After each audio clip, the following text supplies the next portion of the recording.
ಜಿಲ್ಲೆಯಲ್ಲಿ ಸಾರ್ವಜನಿಕ ಆಡಳಿತವನ್ನ ನೋಡಿಕೊಳ್ಳುವುದು ಜಿಲ್ಲಾಡಳಿತವಾಗಿದ್ದು, ಅದು ರಾಜ್ಯ ಆಡಳಿತದ ಪ್ರಾಥಮಿಕ ಘಟಕವಾಗಿದೆ.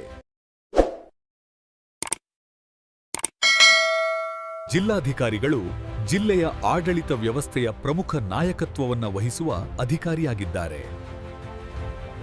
ಅವರು ರಾಜ್ಯ ಸರ್ಕಾರದ ಪ್ರತಿನಿಧಿಯಾಗಿ ಜಿಲ್ಲೆಯ ಎಲ್ಲಾ ಆಡಳಿತ ಕಾರ್ಯಗಳನ್ನು ಸಮನ್ವಯಗೊಳಿಸುತ್ತಾರೆ. ಜಿಲ್ಲಾಧಿಕಾರಿಗಳು ಜಿಲ್ಲೆಯ ದಂಡಾಧಿಕಾರಿಗಳಾಗಿ ಕಾನೂನು ಮತ್ತು ಸುವ್ಯವಸ್ಥೆಯನ್ನು ಕಾಪಾಡಿ ಸಾರ್ವಜನಿಕ ಶಾಂತಿಯನ್ನ ಭದ್ರಪಡಿಸುತ್ತಾರೆ. ಭೂದಾಖಲೆಗಳ ನಿರ್ವಹಣೆ ಮತ್ತು ಕಂದಾಯ ಸಂಗ್ರಹಣೆಯನ್ನ ಅವರು ಮೇಲ್ವಿಚಾರಣೆ ಮಾಡುತ್ತಾರೆ. ಆಹಾರ ಮತ್ತು ನಾಗರಿಕ ಸರಬರಾಜು, ಅವಶ್ಯಕ ವಸ್ತುಗಳ ನಿಯಂತ್ರಣ ಹಾಗೂ ಅಬಕಾರಿ ಮತ್ತು ನೋಂದಣಿ ವ್ಯವಸ್ಥೆಯನ್ನ ಮೇಲ್ವಿಚಾರಣೆ ಮಾಡುತ್ತಾರೆ.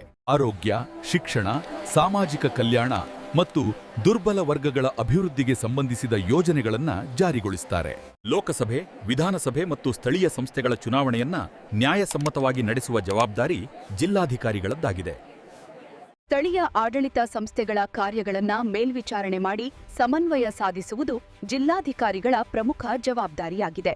20 ಸಂದರ್ಭಗಳಲ್ಲಿ ರಕ್ಷಣಾ ಕಾರ್ಯಗಳನ್ನು ಸಂಯೋಜಿಸಿ ಪರಿಹಾರ ಕ್ರಮಗಳನ್ನು ವೇಗವಾಗಿ ಜಾರಿಗೊಳಿಸುತ್ತಾರೆ. ಜನರ ಕುಂದುಕೊರತೆಗಳನ್ನು ಆಲಿಸಿ ನ್ಯಾಯಯುತ ಪರಿಹಾರ ಒದಗಿಸುವಲ್ಲಿ ಜಿಲ್ಲಾಧಿಕಾರಿಗಳು ಪ್ರಮುಖ ಪಾತ್ರ ವಹಿಸುತ್ತಾರೆ. ಜನಗಣತಿ ಕಾರ್ಯಗಳನ್ನು ಸಮರ್ಪಕವಾಗಿ ನಡೆಸಿ ಜನಸಂಖ್ಯಾ ಮಾಹಿತಿಯನ್ನ ಸಂಗ್ರಹಿಸುವ ಜವಾಬ್ದಾರಿ ಇವರದು.